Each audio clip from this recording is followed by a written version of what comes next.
नमस्कार दोस्तों, मैं चंद्रेश चौधरी आप लोग का अपने YouTube चैनल वेलकम स्टडी में स्वागत करता हूं। आज के क्लास में हम लोग समसामयिकी घटना चक्र के दृष्टि करेंट अफेयर्स का दूसरे भाग को पढ़ेंगे। पार्ट 1 तो पहले हम लोग पढ़ चुके हैं, जो कि अपलोड हो गया है और उम्मीद करते हैं कि आप लोग देख भी चुके होंगे, नोट्स बनाए होंगे, उसे याद कर रहे होंगे। आज के क्लास में हम लोग दूसरा पढ़ेंगे, इसे भी आप लोग नोट्स बनाते जाइएगा। आप लोग को इसमें पूरा पढ़ना है वो पूरा पढ़िएगा, लेकिन जो अंडरलाइन किए हैं वो इम्पोर्टेंट है, उसे आप लोग ज़रूर पढ़िएगा। ठीक है, ज़्यादा पढ़ने की कोई आवश्यकता नहीं, जो इंपॉर्टेंट है उस पर आप लोग ध्यान दीजिए। ठीक, तो चलिए और अगर आप लोगों को क्लास पसंद आए प्लीज़ इसे लाइक करिए, शेयर करिए, सब्सक्राइब करिए, जितना ज़्यादा से ज़्यादा हो सके और ज़्यादा लोगों तक ये पहुँचाए। अगर अभी तक आप लोग खुद सब्सक्राइब नहीं, खुद सब्सक्राइब कराइए, अपने दोस्तों से सब्सक्राइब कराइए। ठीक है, क्लास पसंद आए तो उसे कमेंट करके बताइए कि आप लोग क्लास कैसी लगी, क्लास कैसी नहीं लगी। ठीक, चलिए देखते हैं पहला टॉपिक इसमें क्या है। पहला क्या है, सहकारिता मंत्रालय का गठन। क्या है, सहकारिता मंत्रालय का गठन। यानी कि पहले यह क्या था, एक में था, अब इसे अलग कर दिया गया। अलग क्या कि अब इसको अलग एक मंत्रालय बनाया। ठीक है, जैसे कृषि कृषि कृषि एवं किसान कल्याण मंत्रालय। क्या है, कृषि एवं किसान कल्याण मंत्रालय के अंतर्गत कृषि सहकारिता एवं किसान कल्याण विभाग कार्यरत था। पहले क्या था, पहले जो था ना कि सहकारिता एवं किसान कल्याण विभाग, वो क्या था कि कृषि एवं किसान कल्याण मंत्रालय के अंतर्गत में ही था। ठीक है, उसी के अंदर था सहकारिता एवं किसान कल्याण विभाग कार्यरत था। ठीक, लेकिन अब क्या कर दिया गया, अब इसे अलग कर दिया गया, तो अब कृषि एवं किसान कल्याण विभाग में परिवर्तित हो गया। ठीक, पहला कि अब क्या हो गया, कृषि एवं किसान कल्याण विभाग में परिवर्तित हो गया, और दूसरा क्या, सहकारिता हेतु एक अलग मंत्रालय बना दिया। ठीक है, सहकारिता के लिए क्या किया, एक अलग मंत्रालय बना दिया गया, और जो कृषि एवं किसान कल्याण मंत्रालय था उसको किस में कन्वर्ट कर दिया गया, कृषि एवं किसान कल्याण विभाग में परिवर्तित कर दिया। ठीक है, यानी कि इस वाले भाग को क्या करिए, इसे परिवर्तित कर दिया गया कृषि एवं किसान कल्याण विभाग में, और सहकारिता मंत्रालय जो ये वाला था इसे कर दिया गया सहकारिता मंत्रालय, इसका एक अलग बना दिया। ठीक, अब ये किसके अंदर में है, इसका मंत्रालय किसके पास है, तो यह है अमित शाह के, किसके पास, अमित शाह, यानी गृह मंत्री अमित शाह के पास ये क्या हो गया, सहकारिता मंत्रालय। ठीक है, और BL वर्मा को क्या किया गया, सहकारिता मंत्रालय में राज्य मंत्री नियुक्त किया गया। यानी सहकारिता मंत्रालय में राज्य मंत्री किसे नियुक्त किया गया, BL वर्मा को। ठीक है, BL वर्मा को सहकारिता मंत्रालय में राज्य मंत्री नियुक्त किया गया। ठीक, अब अंतर्राष्ट्रीय सहकारिता दिवस कब मनाया जाता है, तो अंतर्राष्ट्रीय सहकारिता दिवस प्रतिवर्ष जुलाई के प्रथम शनिवार को मनाया जाता है। ठीक है, यानी कि जुलाई का प्रथम शनिवार रहेगा, कोई भी डेट आ सकता है, जैसे कि 2021 में 3 जुलाई को मनाया गया है। यानी 2021 में क्या था, जुलाई का प्रथम सप्ताह जो था 3 जुलाई को पड़ा था। ठीक, तो उस दिन मनाया गया अंतर्राष्ट्रीय सहकारिता दिवस। ठीक, अगला टॉपिक कौन सा है कि लोक उद्यम विभाग, लोक उद्यम विभाग। ठीक है, क्या है, लोक उद्यम विभाग। तो लोक उद्यम विभाग को भारी उद्योग एवं लोक उद्यम मंत्रालय से निकालकर वित्त मंत्रालय में जोड़ दिया गया। ठीक है, अब लोक उद्यम विभाग पहले किस में था, तो पहले था भारी उद्योग एवं लोक उद्यम मंत्रालय में था, अब इसको निकाल के किस में शामिल कर दिया गया, तो वित्त मंत्रालय में। किस में, वित्त मंत्रालय में इसको शामिल कर दिया।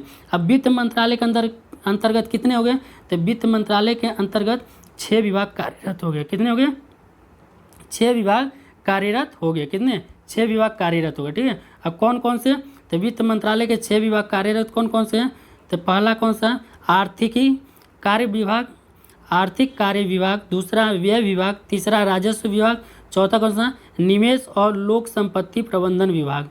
ठीक, पांचवा कौन सा, वित्तीय सेवाएं विभाग, और छठवां कौन सा है, लोक उद्यम विभाग, जो कि अभी उससे अलग करके बनाया गया है। ठीक है, तो उसे क्या वित्त विभाग में शामिल किया गया, जो कि यहाँ पे ये छठवां है। ठीक है, वित्त विभाग में छठवां नंबर। ठीक, और लोक उद्योग एवं लोक उद्यम मंत्रालय को क्या कर दिया गया, अब इसका भी नाम परिवर्तन कर दिया गया, लोक भारी उद्योग एवं लोक उद्यम मंत्रालय का नाम परिवर्तन कर क्या किया, भारी उद्योग मंत्रालय कर दिया गया। ठीक है, इसका नाम बदल के भारी उद्योग मंत्रालय कर दिया। ठीक, अगला टॉपिक है कि अखिल भारतीय उच्च शिक्षा सर्वेक्षण 2019-20। ठीक है, क्या है कि अखिल भारतीय उच्च शिक्षा सर्वेक्षण 2019-20। ठीक है, अब इसमें देखते हैं कि भारत के कौन से संस्थान शीर्ष पर, कौन से राज्य हैं जो कि शीर्ष पर। ठीक, तो भारत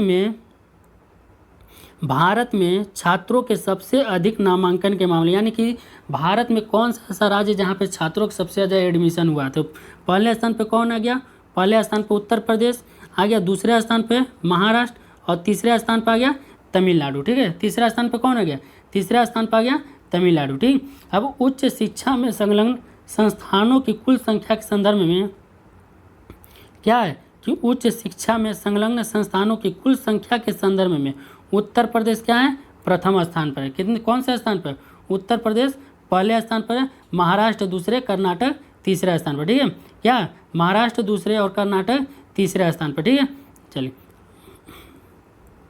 और क्या है कि भारत में सबसे ज़्यादा कौन सा ऐसा राज्य जहाँ पे कॉलेज सबसे ज़्यादा है, तो सबसे ज़्यादा कॉलेज कहाँ पे है, सबसे ज़्यादा कॉलेज जो है उत्तर प्रदेश में है।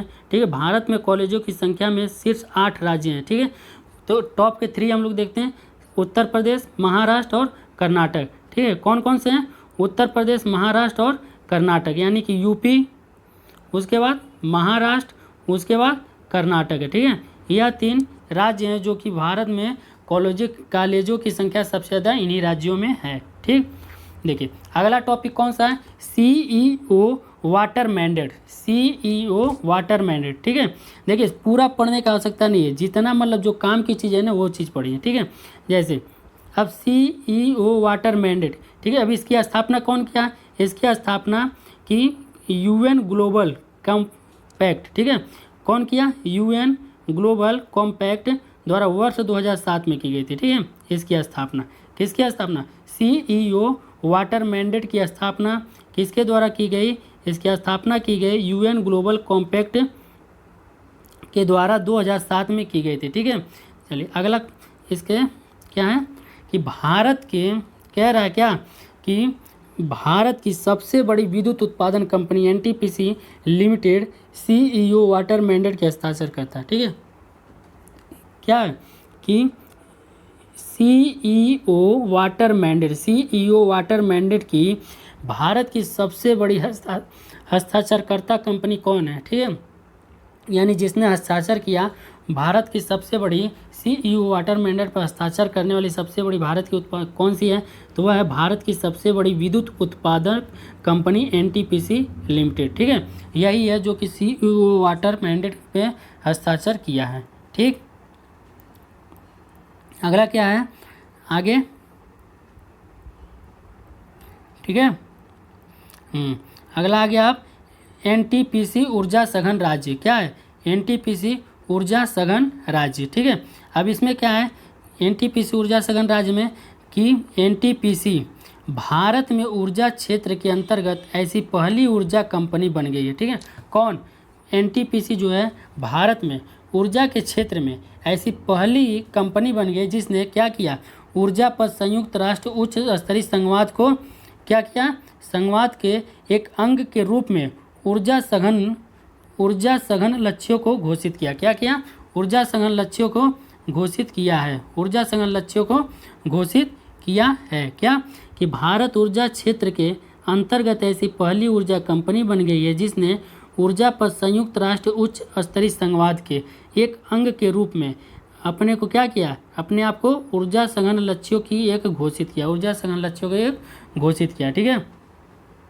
अब देखें एनटीपीसी जो है कि एनटीपीसी वर्ष 2032 तक क्या करेगी, एनटीपीसी वर्ष 2032 तक अपने 2 लक्ष्य रखिए। क्या, पहला लक्ष्य यह है कि वर्ष 2032 तक 60 गीगावाट तक की नवीकरणीय ऊर्जा क्षमता की स्थापना करेगी। ठीक, और दूसरा क्या है कि वर्ष 2032 तक शुद्ध ऊर्जा तीव्रता में 10% की कटौती करेगी। ठीक है, अगला टॉपिक है भारत का सबसे बड़ा सौर पार्क कहाँ पर स्थापित किया जा रहा है, तो भारत का सबसे बड़ा सौर पार्क स्थापित करने की नवीन एवं नवीकरणीय ऊर्जा मंत्रालय ने यह किसको मंजूरी दी है, तो यह मंजूरी दी है एनटीपीसी रिन्यूएबल एनर्जी लिमिटेड को। ठीक है, नवीन एवं नवीकरणीय ऊर्जा मंत्रालय ने एनटीपीसी रिन्यूएबल एनर्जी लिमिटेड को मंजूरी दी है जो कि भारत का सबसे बड़ा सौर पार्क एनटीपीसी स्थापित करा, कहाँ पे, गुजरात के कच्छ में, कहाँ पे, गुजरात के कच्छ के रन में। ठीक है, यह स्थित है। क्या, भारत का सौर पार्क की स्थापना को मंजूरी दी जो कि क्या होगा, भारत का सबसे बड़ा सौर पार्क होगा। ठीक है, और इसकी क्षमता कितनी होगी, इसकी क्षमता होगी 4750 मेगावाट की इसकी क्षमता होगी। ठीक है, और क्या करेगी, यह हरित हाइड्रोजन के उत्पादन की योजना है। ठीक है, इस पार्क को क्यों स्थापित किया जा रहा है, ताकि ग्रीन हाइड्रोजन का उत्पादन किया जा सके। ठीक, उसके बाद से क्या है कि 13 जुलाई 2021 को, ठीक है, अब क्या किया 13 जुलाई 2000 एनटीपीसी ने, कौन, एनटीपीसी ने, रिन्यूएबल एनर्जी लिमिटेड ने केंद्र शासित प्रदेश लद्दाख के साथ समझौता किया। क्या किया है, समझौता किया, किस लिए, कि देश की प्रथम हरित हाइड्रोजन परिवहन परियोजना की स्थापना के लिए समझौता किया है, ठीक है। अगला क्या है कि एनटीपीसी, जो एनटीपीसी कंपनी, एनटीपीसी ने आंध्र प्रदेश के विशाखापट्टनम में, ठीक है, कहाँ पे, सिमहाद्री ताप विद्युत संयंत्र के जलाशय पर, ठीक है, एनटीपीसी ने आंध्र प्रदेश के विशाखापट्टनम में स्थित सिमहाद्री ताप विद्युत संयंत्र के जलाशय पर भारत के सबसे बड़े तैरते सौर ऊर्जा संयंत्र की स्थापना की है, इसे कर दिया, ठीक है। अगला क्वेश्चन, अगला टॉपिक कौन सा है कि तृतीय सतत विकास लक्ष्य सूचकांक। तृतीय सतत विकास लक्ष्य सूचकांक इसे जारी कौन करता है, यह नीति आयोग के द्वारा यह जारी किया जाता है, ठीक है, जो कि 2020 से 21 का है। तीसरा है सतत विकास लक्ष्य भारत सूचकांक व डैशबोर्ड 2020 से 21 को किसने जारी किया, नीति आयोग के द्वारा जारी किया।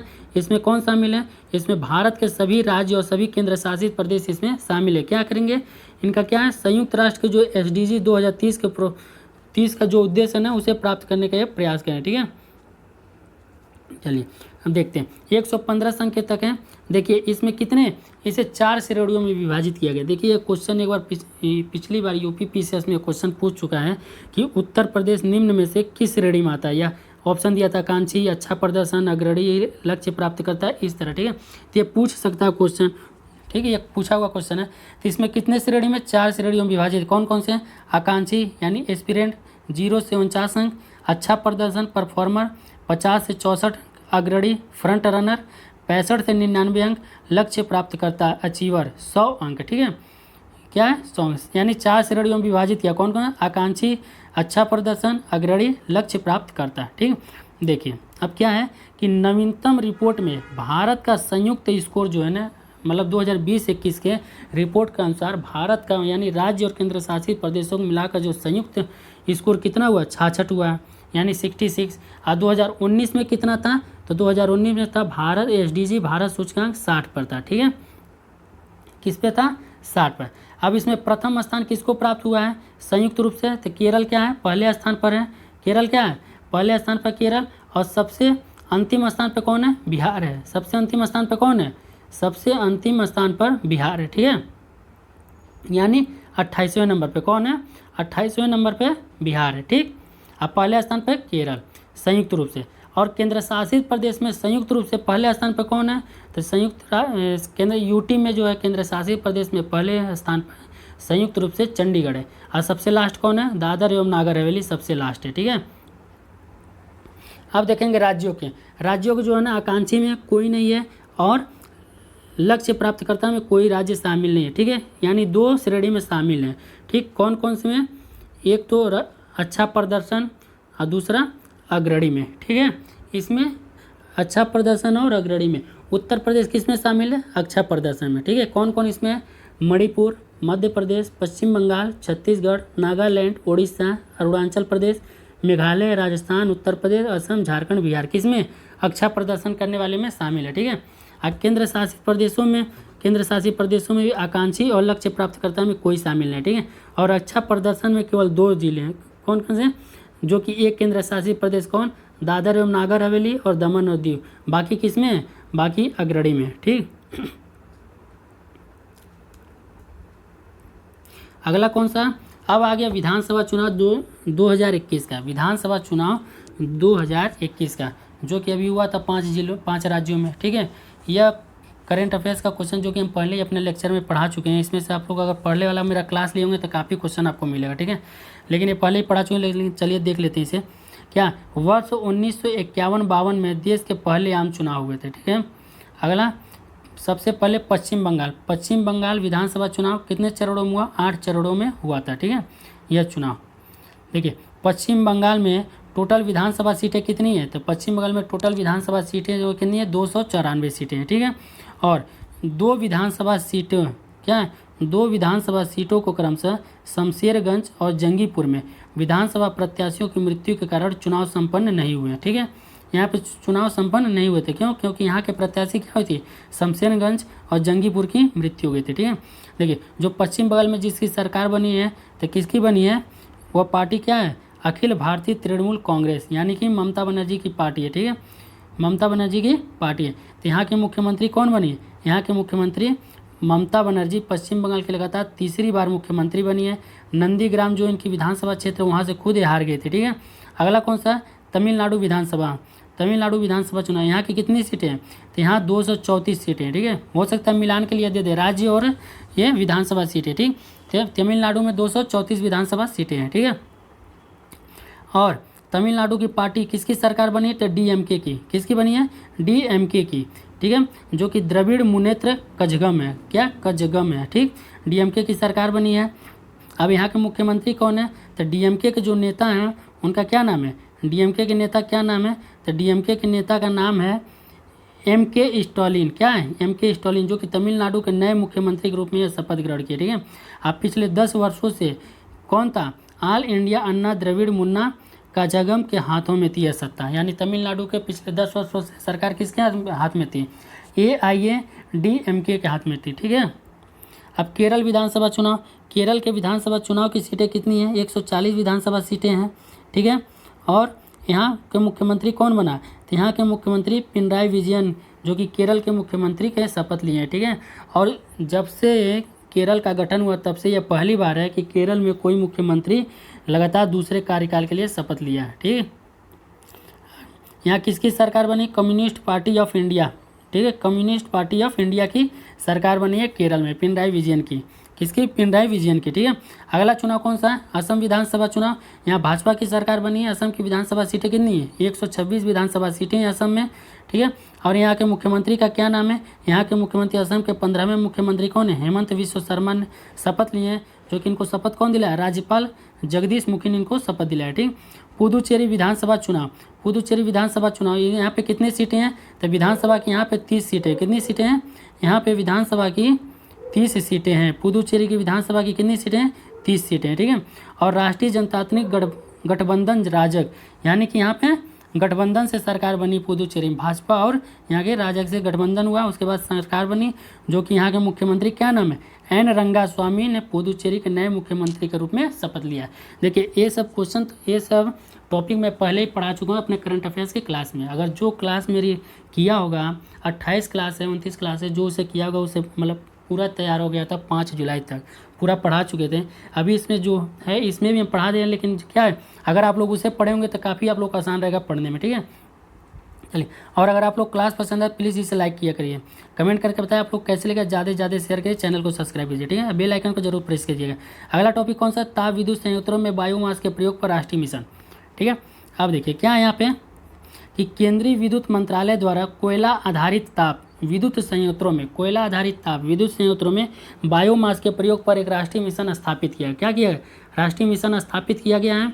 ठीक है, करने का निर्णय लिया, और इस राष्ट्रीय मिशन की अवधि कितनी होगी, 5 वर्ष की होगी इस राष्ट्रीय मिशन की अवधि। ठीक है, अब बायोमास तो बायोमास को फायरिंग के बारे में पहले देखते हैं, बायोमास को फायरिंग के बारे में यहाँ पे है।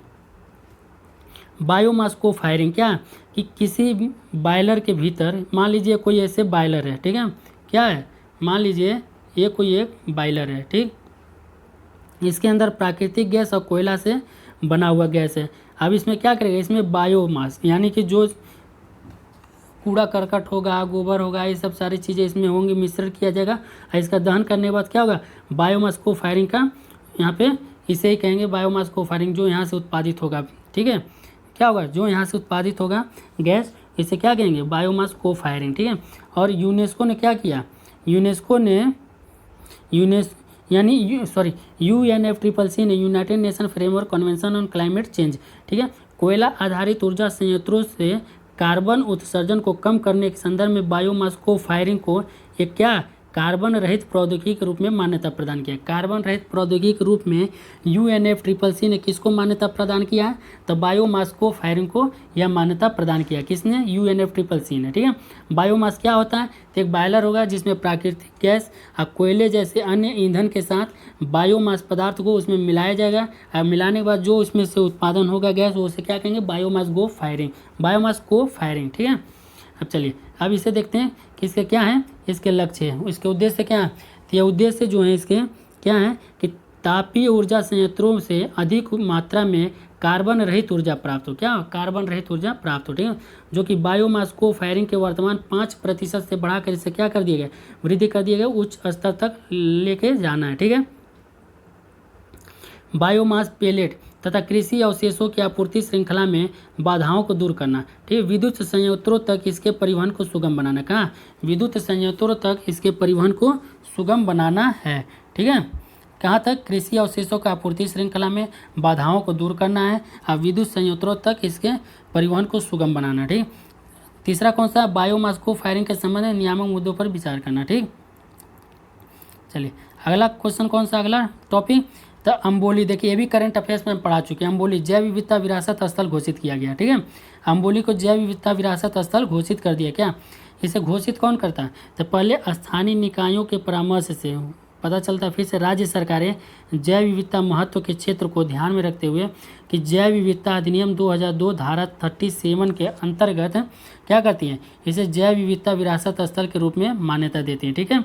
इसमें कौन कौन शामिल हो जाए, स्थलीय, तटीय, अंतर्देशीय जल, समुद्री पारिस्थितिक तंत्र, ये सारी चीज़ें इसमें शामिल होता है जिससे जैव विविधता की मान्यता दी जाती है, ठीक है। जैव विविधता विरासत स्थल की मान्यता दी जाती है, ठीक।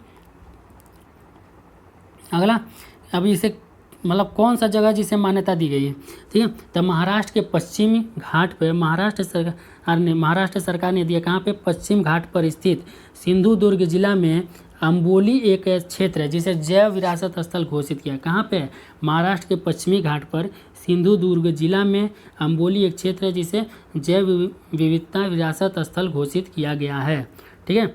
अब किसके तहत घोषित किया गया, ठाकरे वाइल्ड लाइफ फाउंडेशन के तहत, यानी कि जो महाराष्ट्र के मुख्यमंत्री उद्धव ठाकरे के बेटे हैं, ठीक है, कौन, तेजस ठाकरे, ठीक है, शोधकर्ता, जैव वैज्ञानिक शोधकर्ता हैं, उन्होंने इस मछली की खोज की है यहाँ पे, ठीक है। मृदुजल मछली की एक दुर्लभ प्रजाति खोज की जिसका नाम है सिस्टूरा हिरण्यकेशी। यह किसकी उप प्रजाति है, यह सिस्टूरा नामक मछली की उप प्रजाति, क्या है, सिस्टूरा नामक मछली की उप प्रजाति है। और इस मछली का नाम कैसे पड़ा, इस मछली का नाम वहाँ के नदी हिरण्यकेशी के नदी पे नाम पड़ा, ठीक है। और अम्बोली क्षेत्र जो है ना, अम्बोली क्षेत्र से हिरण्यकेशी नदी का उद्गम होता है। अम्बोली क्षेत्र से क्या होता है, हिरण्यकेशी नदी का उद्गम होता है और यहीं अम्बोली क्षेत्र में एक देवी पार्वती के मंदिर स्थित है, इसलिए अम्बोली क्षेत्र को जाना जाता है, उसे जैव विविधता विरासत स्थल घोषित किया गया, ठीक है। क्या किया गया, जैव विविधता विरासत स्थल घोषित किया गया है, ठीक है। और यह महाराष्ट्र का 5वां जैव विविधता विरासत स्थल है, ठीक है। इसके पहले 4 घोषित हो चुके, कौन कौन से, पहला है गढ़चिरौली जिले में ग्लोरी ऑफ अल्लापल्ली, दूसरा है पुणे में गणेश खिंड, तीसरा है सिंधुदुर्ग जिले में मिरिस्टिका दलदल वनस्पति, चौथा कौन सा है, जलगांव में लैडोर खोरी पार्क को जैव विविधता विरासत स्थल के तौर पर घोषित किया गया है, ठीक है। इतने हैं, महाराष्ट्र में 5 हो चुके, ठीक। अब देखिए सुजल एक परियोजना है, क्या है, सुजल, ठीक है, जो नल से पेयजल मिशन है, ठीक। अभी कहाँ चला गया, 2021 में उड़ीसा के मुख्यमंत्री नवीन पटनायक ने उड़ीसा के पुरी जिले में सुजल एक परियोजना लॉन्च किया। क्या, सुजल नल से पेयजल मिशन को लॉन्च किया है, सुजल नल से पेयजल मिशन को लॉन्च किया। क्या इसका उद्देश्य है, इसका उद्देश्य है कि उड़ीसा की जो पुरी है ना, वहाँ पे भारत का पहला ऐसा शहर बन गया है जहाँ के लोगों को सीधे नल से 24 घंटे लगातार उच्च गुणवत्ता का पेयजल प्राप्त होगा। क्या होगा, भारत का पहला ऐसा शहर बन गया है जहाँ के लोगों को सीधे नल से 24 घंटे लगातार उच्च गुणवत्ता का पेयजल प्राप्त होगा, ठीक है, लगातार। और ऐसे अब तक कहाँ था, विदेशों में यानी शहरों में, ऐसे विश्व में जो था लंदन, न्यूयॉर्क और सिंगापुर, जो कि अब हो गया भारत में भी, ठीक है। और इसका उद्देश्य क्या है, इसका उद्देश्य है कि प्लास्टिक वाटर बॉटल को धीरे धीरे क्या समाप्त करना, वहाँ से लोगों को हटाना, यानी कि जब हर जगह पानी उपलब्ध होगा नल से तो कोई भी व्यक्ति कहीं पे भी पी सकता है, अपना बोतल भर सकता है, यानी खरीदने की आवश्यकता नहीं है, प्लास्टिक की बोतल मतलब यूज कम हो जाएगा, ठीक है। चलिए आज की क्लास यहीं तक रहेगी दोस्तों। अगर क्लास आप लोग को पसंद आए तो प्लीज़ इसे लाइक करिए, शेयर करिए, कमेंट करके बताइए कि आप लोग को क्लास कैसी लगी। और मेरे चैनल को ज़्यादा से ज़्यादा आप लोग सब्सक्राइब करिए, ठीक है। जितना ज़्यादा हो गए उतना ज़्यादा लोगों तक पहुँचाइए इसे और शेयर करिए, ताकि उनसे भी बोलिए इसे सब्सक्राइब करने के लिए। देखिए आप लोग विश्वास करिए, पूरे इसे ख़त्म किया, ज़्यादा से ज़्यादा क्वेश्चन हम लोग को मिलेगा पेपर में, ज़्यादा बेनिफिट होगा। जो मेरा करंट अफेयर्स का सीरीज एक मतलब जो 28 क्लास पढ़ा हुआ है 1 से लेकर 28 तक, उसे जो देखेगा उसे ज़्यादा लाभ होगा, ठीक है। चलिए ठीक है दोस्तों, थैंक यू।